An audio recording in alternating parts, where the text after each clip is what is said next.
Assalamualaikum warahmatullahi wabarakatuh.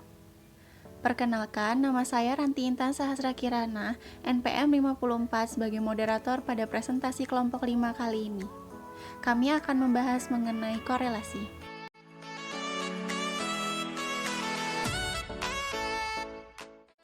Perkenalkan, nama saya Miftahul Janah Ramadan, NPM 33. Perkenalkan, nama saya Akladiva Leskapurwita, NPM 36.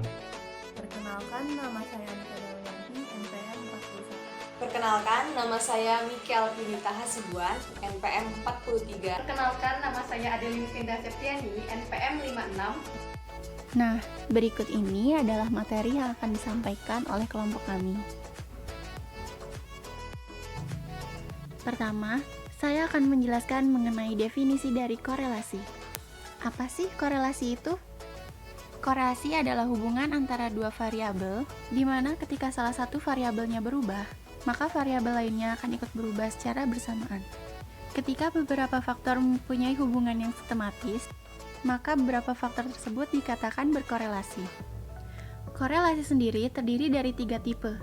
Yang pertama, korelasi positif. Yang kedua, korelasi negatif. Dan yang ketiga, nol korelasi atau tidak berkorelasi.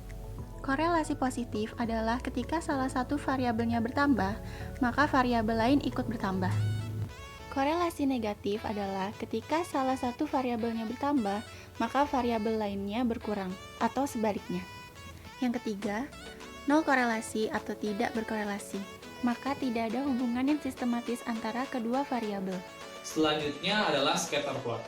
Scatter plot merupakan langkah awal yang dapat kita lakukan untuk melihat seberapa besar hubungan antara variabel X dengan variabel Y. Selain itu juga untuk menentukan jenis hubungan linearnya. Seperti yang telah dijelaskan sebelumnya, bahwa terdapat 3 jenis hubungan linear, yaitu positif, negatif, dan nol. Seperti yang dapat kita lihat pada gambar di samping, untuk scatter plot positif, datanya menyebar dari kiri bawah menuju kanan atas. Hal ini terjadi ketika X-nya meningkat, maka Y-nya juga akan meningkat. Begitupun sebaliknya, ketika X-nya turun, maka Y-nya juga akan turun. Yang kedua adalah scatter plot negatif, yang mana datanya menyebar dari kiri atas menuju kanan bawah. Hal ini terjadi ketika X-nya meningkat, maka Y-nya akan turun. Begitupun sebaliknya, ketika X-nya turun, maka Y-nya akan meningkat. Dan yang terakhir adalah scatter plot 0, yang mana datanya menyebar tidak membentuk pola tertentu. Hal ini dapat disimpulkan bahwa tidak ada hubungan antara variabel X dengan variabel Y. Selanjutnya, langkah-langkah yang dapat kita lakukan untuk membuat scatter plot. Yang pertama, mengumpulkan data yang terdiri atas variabel X sebagai variabel independen dan variabel Y sebagai variabel dependen. Yang kedua, membuat sumbu horizontal untuk variabel X dan sumbu vertikal untuk variabel Y. Yang ketiga, sesuaikan skala ukurnya dengan data. Jadi, skala pengukurannya harus sama antara sumbu horizontal dengan sumbu vertikal. Yang terakhir yaitu plot data sesuai pasangan variabel X dan variabel Y. Adapun contoh soal yang dapat kita lihat pada gambar di samping, yaitu soal mengenai aptitude test score atau nilai masuk suatu perusahaan yang kita misalkan sebagai X, yaitu sebagai variabel independen, dan error sebagai variabel Y, yang mana error di sini merupakan kekeliruan atau kesalahan orang tersebut ketika sudah bekerja di perusahaan dan ingin diketahui hubungan antara keduanya. Dapat kita lihat hasil scatter plot dari contoh soal tersebut menunjukkan adanya pola hubungan negatif, yang mana polanya cenderung menurun dari kiri atas menuju kanan bawah. Hal ini diduga antara variabel X, yaitu aptitude test score, menunjukkan hubungan negatif terhadap error atau kekeliruan orang tersebut di perusahaan. Koefisien korelasi berfungsi untuk mengukur hubungan antara dua varians. Nah, koefisien korelasi terdiri dari 2, ada covariance dan korelasi. Covariance itu berfungsi untuk mengukur seberapa besar erat hubungan antara dua variabel. Covariance juga merupakan ukuran bagaimana perubahan dalam satu variabel dikaitkan dengan perubahan dalam variabel kedua. Secara khusus, covariance itu mengukur sejauh mana dua variabel terikat secara linear. Nah, untuk menghitung covariance, kalian bisa menggunakan rumus ini ataupun bisa menggunakan rumus ini.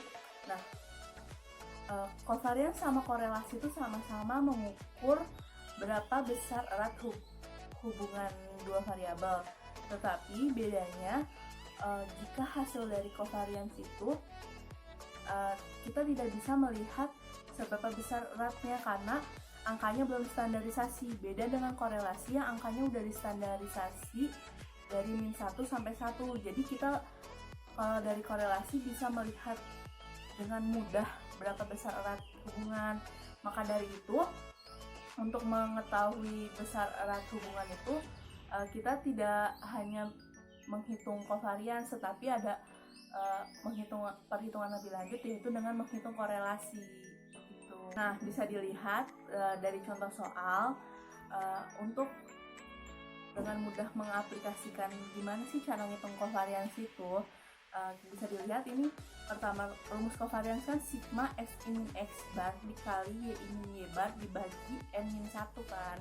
Nah, pertama-tama kita ngitung dulu S min X barnya dari tiap data. Terus habis itu Y min Y barnya. Nah, setelah itu, setelah udah dihitung, S min X bar ini dikalikan dengan Y min Y bar tiap datanya, lalu dijumlahkan. Nah, hasilnya itu dibagi sama banyaknya data dikurangi 1. Nah, diperoleh hasil sebagai berikut. Selanjutnya kita masuk ke bagian korelasi. Korelasi sendiri merupakan bentuk normalisasi atau bentuk baku dari varian. Nah, fungsi dari korelasi ini yaitu untuk mengukur keeratan hubungan antara dua variabel atau beberapa variabel. Tapi korelasi tidak dapat menyatakan hubungan sebab akibat.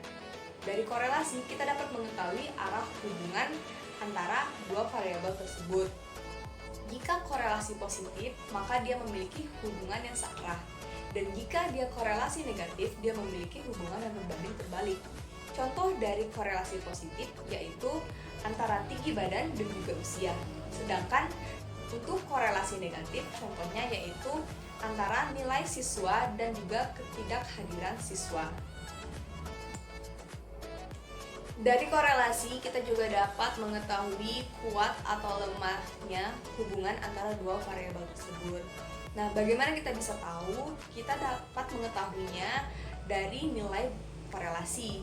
Nilai korelasi dilambangkan dengan huruf R kecil, yang mana kisaran nilainya di antara minus 1 sampai dengan 1. Jika korelasinya mendekati angka 1, mau itu positif 1 ataupun min 1, maka hubungan antara dua variabel tersebut adalah kuat. Tetapi jika sebaliknya, yaitu mendekati 0, maka hubungan antara variabel tersebut adalah lemah. Tetapi jika R sama dengan 0, berarti variabel tersebut tidak memiliki hubungan sama sekali.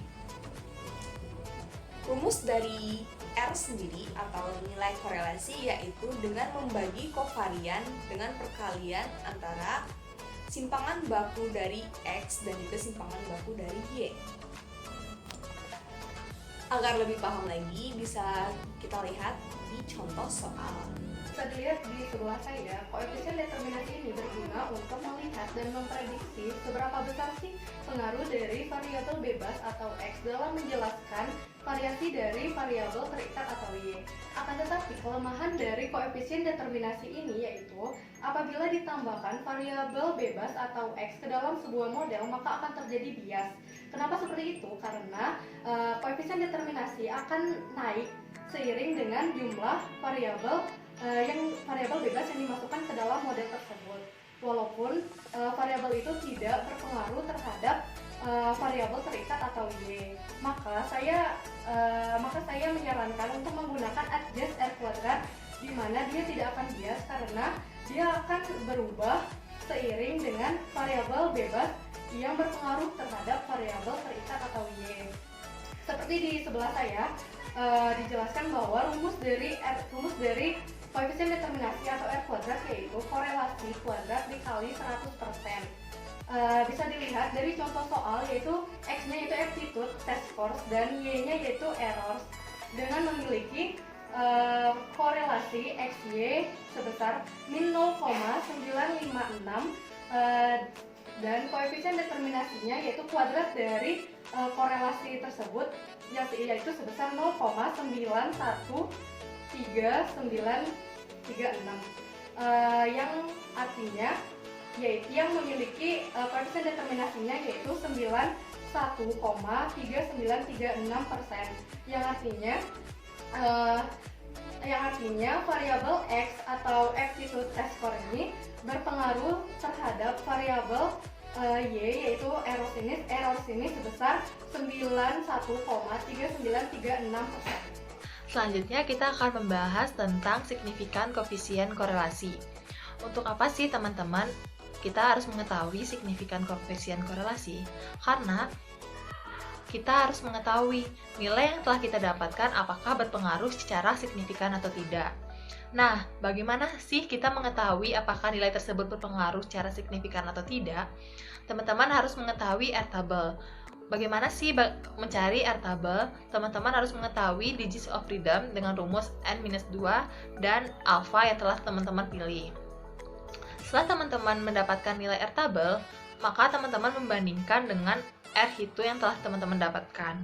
Apabila R-hitung lebih besar daripada R-table, maka nilai yang teman-teman miliki berpengaruh secara signifikan, sehingga nilai tersebut lebih baik digunakan. Sekian presentasi dari kelompok 5, semoga bermanfaat. Wassalamualaikum warahmatullahi wabarakatuh.